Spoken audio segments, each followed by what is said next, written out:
నమస్తే.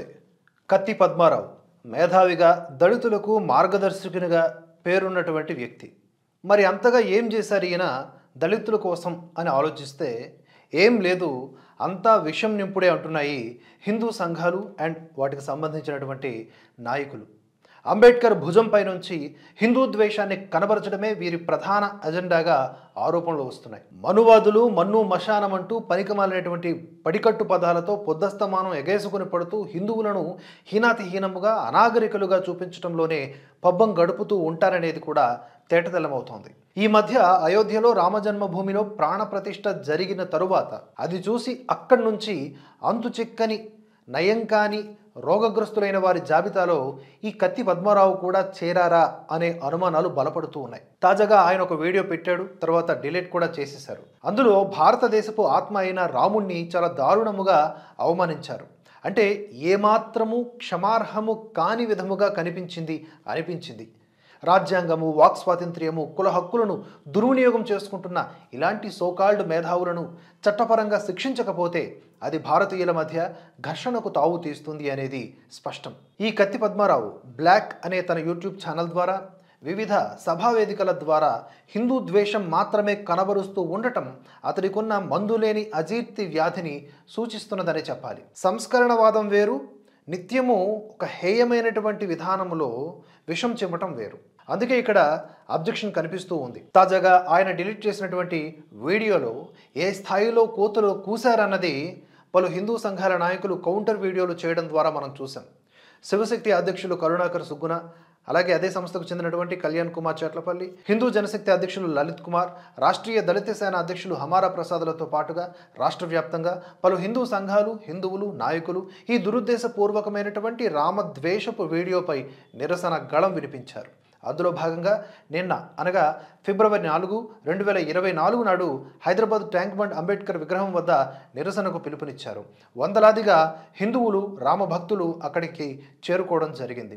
అక్కడ కరుణాకర్, కళ్యాణ్, లలిత్ కుమార్, హమారా ప్రసాద్ వీరందరూ కూడా ఏం మాట్లాడారో ఈ వీడియోలో మీరు చివరిలో చూడొచ్చు. ప్రధానంగా వారు మాట్లాడినటువంటి అంశాల్లో రాముడు, కృష్ణుడు ఈ దేశపు వారసత్వ సంపదగా ప్రకటించబడాలి, ఈ డిమాండ్ కేంద్ర ప్రభుత్వం తప్పకుండా నెరవేర్చాలని చెప్పడం జరిగింది.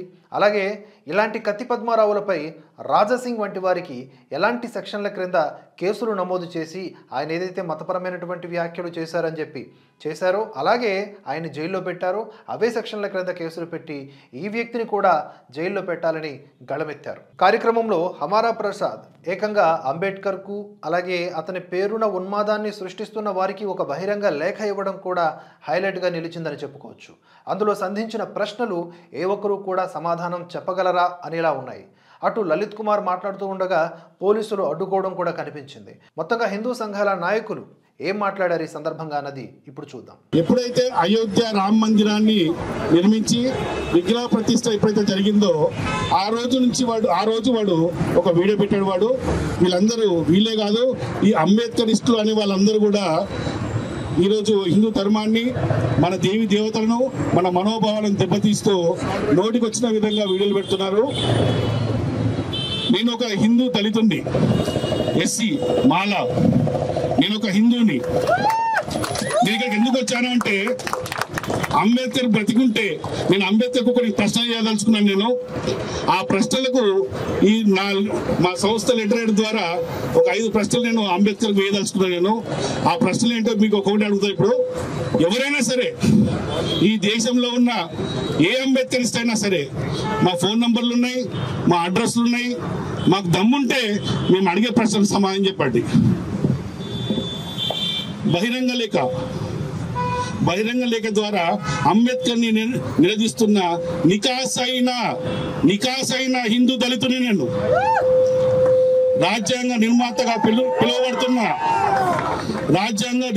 పిలువబడుతున్న బిఆర్ అంబేద్కర్ గారిని ఆదర్శంగా తీసుకున్నాం.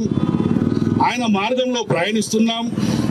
మేము అంబేద్కర్ అని చెప్పుకుంటూ రాజ్యాంగంలోని శ్రీరాముని చిత్రపటాలు శ్రీకృష్ణుడు, శ్రీరాముని దూషిస్తూ ఈ దేశంలో మెజారిటీ ప్రజలైన హిందుత్వాన్ని దూషిస్తూ ఒక రక్షణ కవచంలా అంబేద్కర్ని వాడుకుంటున్న వ్యక్తులకు నువ్వేమైనా చట్టాలు ఇచ్చావా అంటే మన మతాన్ని రాజ్యాంగాన్ని అందరూ గౌరవించాలి.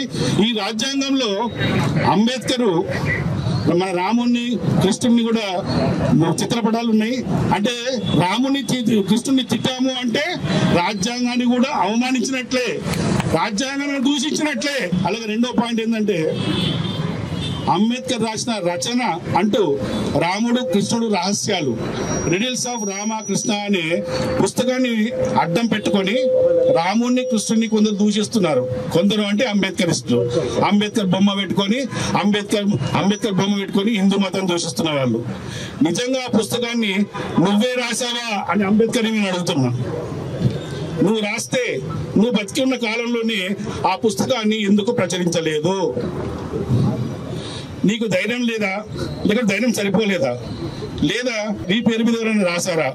నువ్వు మరణించిన 30 ఏళ్ల తర్వాత ఎందుకు ప్రచురించారు ఆ పుస్తకాన్ని? మూడో పాయింట్, కుల నిర్మూలన అనే పుస్తకం రాసిన నువ్వు రాజ్యాంగ డ్రాఫ్టింగ్ కమిటీకి చైర్మన్ గా ఉంటూ కులాలకు రాజ్యాంగ భద్రత చట్టబద్ధత ఎందుకు కల్పించావు? అప్పుడే ఎందుకు కులాలు లేని రాజ్యాంగం గురించి ప్రయత్నం చేయలేదు? కుల నిర్మూలన చట్టాన్ని ఎందుకు రాయలేదు? పొద్దున్న లేవగానే కుల నిర్మూలన జరగాలని మాట్లాడుతున్న ఈ అంబేద్కరిస్టులు కావచ్చు, ఎవరైనా సరే, రాజ్యాంగం చెప్తుంది కులాలకు ఉండాలని, రాజ్యాంగం చెప్తుంది మతాలు ఉండాలని. మనం పుట్టినప్పటి నుంచి రాజ్యాంగం చెప్తుంది నువ్వు ఈ కుల పొడివేరా భయ్ అని స్పష్టంగా రాజ్యాంగం చెప్తుంది. నువ్వు గుడికి పోయినా నీ కులం అడుగుతలేరు, ఒక హోటల్ పోయినాక నీ కులం అడుగుతలేరు, నువ్వు సినిమాకు పోయినా కులం అడుగుతలేరు. కానీ ఏ గవర్నమెంట్ ఆఫీస్కు పోయినా నీ కులం ఏంది అని అడుగుతలేరా? మరి అడుగుతున్నది కులము, నీ కులం ఇది అని చెప్పిన రాజ్యాంగమే చెప్తున్నప్పుడు మరి మీరు మన కులం గురించి మాట్లాడుతున్నారు. 4వ పాయింట్, అంబేద్కర్ సిద్ధాంతాల పేరుతో ఈ దేశానికి సంఘ వ్యతిరేక శక్తులుగా తయారవుతున్న వ్యక్తుల బాధ్యత నువ్వు తీసుకుంటావా? 5వది, ఈ ప్రశ్న ఏంటంటే అంబేద్కర్ గారు మతం మారుతున్నప్పుడు, బుద్ధిజంలో పోతున్నప్పుడు ఆయన 22 ప్రమాణాలు రాశారు, 22 వర్డ్స్. ఆ 22 ప్రమాణాలు ఏంటంటే హిందూ మతాన్ని, హిందూ దేవి దేవతలను అవమానిస్తూ వాళ్ళని మొక్కొద్దు, వాళ్ళని ఏం చేయొద్దు అని చెప్పి, అంటే మొక్కొద్దు, ఇలాంటి ఎన్నో మాటలతో ఆయన 22 ప్రమాణాలు రాశారు. ఆ ప్రమాణాలు ఎందుకు రాశావు? నువ్వే రాజ్యాంగంలో ఏం చెప్పినావు? ఒక మతాన్ని ఒక కులాన్ని దూషించొద్దు అన్నావు. మరి అదే రాజ్యాంగ రచనలో నువ్వు ఒక భాగమైన నువ్వు, మరి అదే రాజ్యాంగంలో భాగమైన నువ్వు మరి ఒక ఈ కులాన్ని ఎట్లా దూషిస్తున్నావు? నువ్వు హిందూ దేవీ దేవతలు ఎందుకు దూషిస్తున్నావు అనేది నా ప్రశ్న. ఇది అంబేద్కర్ అడుగుతున్న ప్రశ్న. ఫైనల్గా ఒకవేళ దీనే అంబేద్కరిజం అంటే, దీనే అంబేద్కర్ వాదం అంటే, ఇలాంటి అంబేద్కరిజం ఈ దేశానికి అవసరమా? లేదు. అంబేద్కర్ వాదానికి తీవ్రవాదానికి ఏమైనా తేడా కనబడుతుందా? ఇది నేను ఇక్కడికి వచ్చి అంబేద్కర్ కు స్వయంగా అడుగుతున్న ప్రశ్నలు. నిజంగా అంబేద్కర్ బ్రతుకుంటే ఈ ప్రశ్నలతో పాటు ఇంకా కూడా ప్రశ్నలున్నాయి, కానీ ఈ రోజు మాత్రం ఈ 5 ప్రశ్నలు అడుగుతున్నాను. ఈ సమాధానాలు అంబేద్కర్ చెప్తాడా, లేకుంటే అంబేద్కర్ని భుజాల మీద ఎత్తుకొని అంబేద్కరిజాన్ని ఒక తీవ్రవాదంగా మారుస్తున్న వాళ్ళ ప్రతినిధులు అంబేద్కర్ వాదులు కావచ్చు, వాళ్ళేటో నాకు సమాధానం చెప్తారు. అంబేద్కరిజం అనేది ఇక చెల్లుబాటు అయిపోయింది, ఎక్స్పైర్ అయిపోయింది అంబేద్కరిజం. ఈ అంబేద్కరిజాన్ని పక్కన పెట్టాలి. నిజంగా అంబేద్కర్ వాదులకు నేను ఎవడ చెప్తున్నా, మీరు నిజంగా బ్రతకాలనుకుంటే ఆ రాజ్యాంగం ప్రకారం బ్రతకండి. రాజ్యాంగం ఏం చెప్తుందో ఆ విధంగా బ్రతకండి. మతాలకు దూషిస్తూ దేవీ దేవతలను, కోట్లాది మంది హిందువుల మనోభావాలను దెబ్బతీస్తూ మీరు ఇలా మాట్లాడితే ఊరుకోము. ఖచ్చితంగా చట్టపరంగానే కావచ్చు, మేము ఏ విధంగా కూడా చర్యలు తీసుకోవడానికి మేము సిద్ధంగా ఉన్నాం.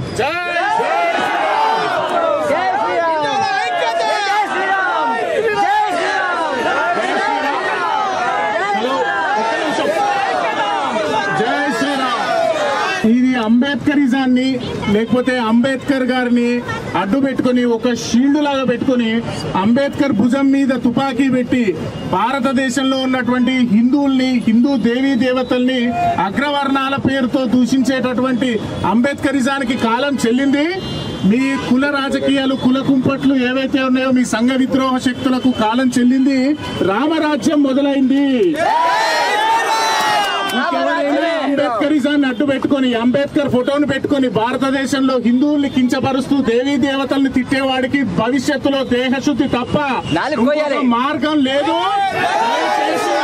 దయచేసి అంబేద్కరిస్టులు ఈ విషయాన్ని జాగ్రత్తగా గుర్తుపెట్టుకోవాలని కోరుకుంటూ జై శ్రీరామ్. జై శ్రీరామ్. వాస్తవానికి దళిత సమాజంలో మహానుభావులు మహాభక్తులు ఎంతో మంది ఉన్నారు. కానీ ఫేక్ దళిత ఉద్యమాల పేరుతో హిందుత్వం మీద భారతీయత మీద దాడి చేసేటటువంటి ఈ దుష్ట శక్తులకి ఈరోజు ఇక్కడి నుంచి ఒక గట్టి వార్నింగ్ ఇవ్వాలనేటువంటి ఆ ఉద్దేశంతో మనం అందరం ఇక్కడ కలుసుకోవడం జరిగింది.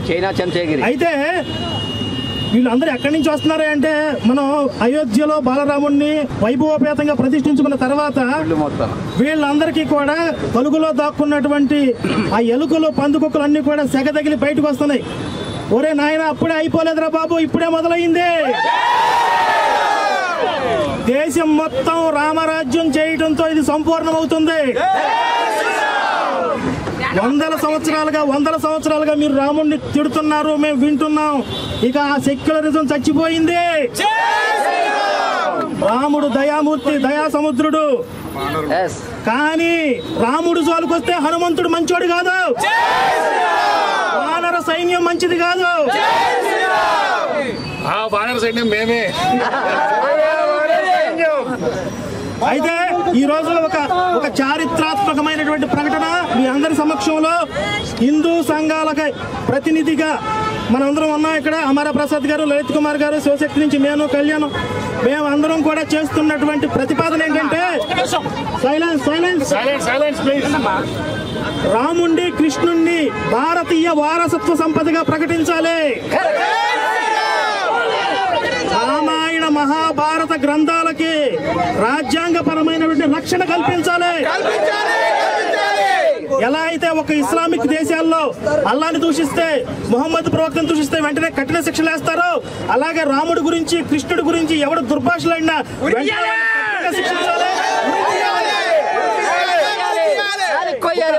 జాతీయ జెండాని అవమానిస్తే ఎంత నేరమో రాముణ్ణి అవమానిస్తే కూడా అంతే నేరంగా పరిగణించాలి. దౌర్భాగ్యకరమైన విషయం ఏంటంటే కోట్ల మంది ఆరాధ్య దైవంగా ఉన్నటువంటి రాముణ్ణి దూషించి కూడా ఈ రోజు కత్తి పద్మారావు క్షేమంగా బయట ఉన్నాడు అంటే అది చట్టాలు బలహీనంగా ఉన్నాయా, హిందువులు బలహీనంగా ఉన్నారా? ఎక్కడ బలహీనత ఉంటే దాన్ని సరి చేసుకుంటాం, బలంగా మార్చుకుంటాం. ఏ విధమైనటువంటి పోరాటానికి కూడా వెనక్కి తగ్గేది లేదు. వీళ్ళందరికీ కూడా ఒకటే వార్నింగ్ ఇస్తున్నాం. అరే దేనికైనా రెడీనా రాముడి జోలికి వస్తే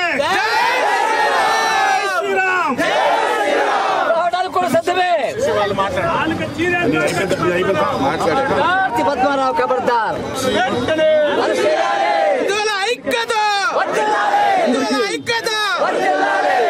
జై శ్రీరామ్. భారతదేశం మొత్తం కూడా రాబోయే తరాలన్నీ కూడా ఒక జై శ్రీరామ్ మాత్రమే వినపడాలా. జై శ్రీరామ్. రోజున ప్రతి ఒక్కడికి రామ మందిరం శంకుస్థాపన చేసింది మొదలు ఇప్పటిదాకా గుండెల్లో రైళ్లు పరిగెడతా ఉన్నాయి. రాముడి పేరు వినపడుతున్న ప్రతిసారి ఆ రైళ్లు పరిగెట్టి ఏం చేయాలో అర్థం కాక ఏం చేస్తున్నారంటే రాముడి గురించి నోరు బారేసుకుంటా వాళ్ళు శాడిజం తెచ్చుకుంటా ఉన్నారు. అంతేకాదు మన హిందువులందరూ మనం నోరు ముసుకుని కూర్చోవటం వల్ల రాముడిని కృష్ణుడిని లేకపోతే మన అమ్మవారిని అవమానించడం అనేది వీళ్ళకి టేక్ ఇట్ యాజ్ గ్రాంటెడ్ లాగా అయిపోయింది. అందుకే ఒక్కొక్క కుక్క ఇష్టం వచ్చినట్టు మురుగుతా ఉంది. ఆ కుక్కల లిస్టు చదువుకుంటూ వెళ్ళాలి అంటే ఆ కుక్కల లిస్టు చదవడానికి పొద్దుగుకిపోతుంది. మనకి అంత దారుణంగా తయారయ్యారు. మరి అలాంటి వాళ్ళందరూ మన దేవీ దేవతలను దూషిస్తూ ఉంటే ఎంతకాలం మనం చూస్తూ ఊరుకుందాం?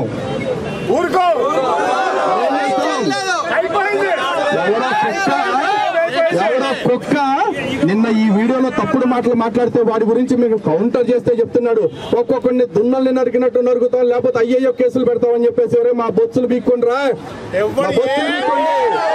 ఎందుకంటే ఆ రాముడి కంటే మాకు ఏది ఎక్కువ కాదు. మా రాముడి కోసం మేము కేసులు కష్టం జైలు కంటే కాదు, ప్రాణాలు రెడీగా ఉన్నాం.